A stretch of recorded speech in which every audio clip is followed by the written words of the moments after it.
हालातों में हम सभी फ्यूचर को लेकर काफ़ी अनसर्टन फील कर रहे हैं। ये कहना गलत नहीं होगा कि किसी को भी नहीं पता कि आने वाले दिनों में क्या होने वाला है। कई स्टूडेंट्स हैं जो कम्पिटिटिव एग्जाम्स के लिए प्रिपेयर कर रहे हैं। उन्हें नहीं पता कि उनके एग्जाम्स कब होंगे, बट आपने वो ग्रास हॉपर और एंट की स्टोरी तो सुनी ही होगी, जहां एंट पूरे समर खाने का इंतज़ाम करती है ताकि वो विंटर में सर्वाइव कर सके, और ग्रास हॉपर पूरे समर टाइम मज़े करता है और विंटर के लिए कोई तैयारी नहीं करता। एंड में वो ग्रास हॉपर दाने दाने का मोहताज बन जाता है और अपनी गलती पर पछताता है। So students, winter is coming. Exams postpone हुए हैं, कैंसिल नहीं। ये स्कूल या कॉलेज नहीं है जहां एक हफ्ते पहले पढ़ने से चलेगा। ये प्रोफेशनल कोर्सेज हैं। आपको अपने सिलेबस को कंप्लीट करने के लिए इनफ टाइम चाहिए, एंड ये टाइम आपके लिए किसी गोल्डन अपॉर्चुनिटी से कम नहीं है।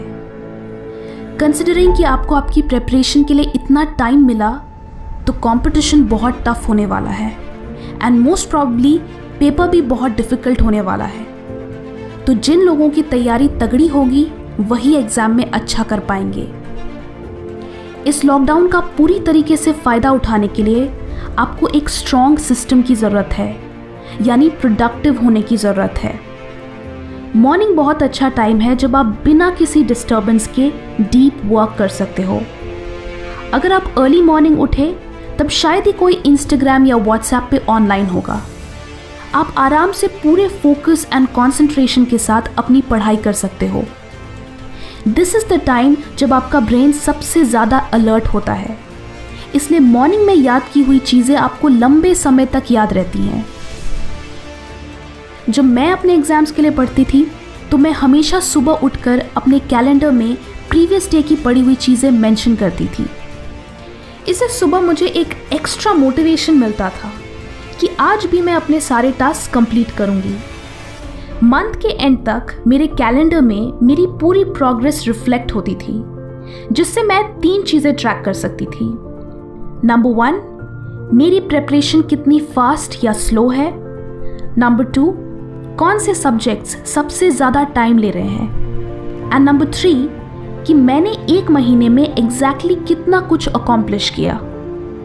ऑफन हम एग्ज़ाम्स की तैयारी करते वक्त खुद को अप्रिशिएट करना भूल जाते हैं कि हमने कितना सारा पोर्शन कंप्लीट कर लिया, बिकॉज हम इस पे ज़्यादा फोकस करते हैं कि दूसरों ने कितना पढ़ लिया एंड हम अभी भी कितने पीछे हैं। बट अगर आप अपने प्रोग्रेस को ट्रैक करें, देन यू विल रियलाइज़ कि आप कितने कंसिस्टेंट हो, एंड वो आपको आगे भी और अच्छा करने के लिए मोटिवेट करेगा। जब भी आप अपनी पढ़ाई स्टार्ट करो, देन उस दिन के लिए कुछ टारगेट्स रखो कि आज मुझे ये टॉपिक्स कवर करने हैं। That will build some pressure, and अगर आप 100% नहीं तो उसका 70% या एटलीस्ट 50% भी फिनिश करोगे, जो फिर भी कुछ ना करने से तो बेटर ही होगा।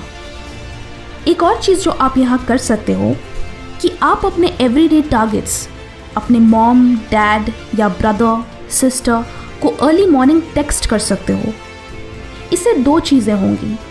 नंबर 1, जब आप उनको अपना वर्ड दोगे कि आज के मेरे ये टास्क हैं, तो वो एक कमिटमेंट बन जाएगा, एंड फिर आप उसे फुलफिल करने के लिए एक सिंसियर एफर्ट दोगे। नंबर 2, ये इस बात का भी ट्रैक होगा कि जिस वक्त आपने वो मैसेज सेंड किया उसी वक्त से आपकी पढ़ाई शुरू हुई। So now you can also track कि आप एग्जैक्टली कितने बजे से पढ़ना शुरू कर रहे हो। जो स्टूडेंट्स सिर्फ हार्डवर्क करते हैं वो अक्सर पीछे रह जाते हैं, बिकॉज टॉपर बनने के लिए आपको स्मार्ट वर्क करना होता है। वी ऑल नो कि हमारे सिलेबस का एटलीस्ट कुछ पोर्शन ऐसा होता है जो एग्ज़ाम में बार बार पूछा जाता है। सो उन टॉपिक्स पे ज़्यादा फोकस करो, बिकॉज उससे आपके सबसे स्कोरिंग टॉपिक्स पहले ही कवर हो जाएंगे। ये टॉपिक्स आप प्रीवियस ईयर क्वेश्चन पेपर्स से पता लगा सकते हो। द फेमस पैरेटो रूल भी यही कहता है कि सिर्फ 20% इनपुट से 80% आउटपुट अचीव किया जा सकता है। आपके केस में इसका मतलब है कि आप कम से कम एफर्ट में ज़्यादा से ज़्यादा मार्क्स ला सकते हैं। And last but not the least, आप इस टाइम को नोट्स बनाने के लिए यूटिलाइज कर सकते हो। कई स्टूडेंट्स नोट्स बनाते वक्त पूरी बुक को अपनी नोटबुक में कॉपी पेस्ट कर देते हैं, जो कि बिल्कुल गलत तरीका है। जब आप नोट्स लिखते हो तो उसका बेसिक पर्पस ये है कि आपको वो इन्फॉर्मेशन याद हो। अगर आप पूरी बुक ही कॉपी कर लोगे तो आपका ब्रेन इतनी सारी इन्फॉर्मेशन याद नहीं रख पाएगा। आपको अपने ब्रेन को हेल्प करना है ताकि वो एटलीस्ट कीवर्ड्स याद रख सके। So just right the keywords. इससे आपको सिर्फ इंपॉर्टेंट चीज़ें ही याद रखनी होंगी एंड साथ ही नोट्स लिखने में ज़्यादा टाइम भी कंज्यूम नहीं होगा। इसे कहते हैं स्मार्ट वर्क। अगर आप चीज़ों को लॉन्ग टर्म के लिए याद रखने में स्ट्रगल करते हैं देन आपको एक इफ़ेक्टिव नोट टेकिंग सिस्टम की ज़रूरत है, जो मैं आपको एक अलग वीडियो में एक्सप्लेन करना चाहूँगी। सो कमेंट्स में बताएं कि क्या आप how to make effective notes पे वीडियो देखना चाहेंगे। वीडियो अच्छी लगी तो लाइक करें एंड बहुत अच्छी लगी तो शेयर भी करें। Thank you and stay focused.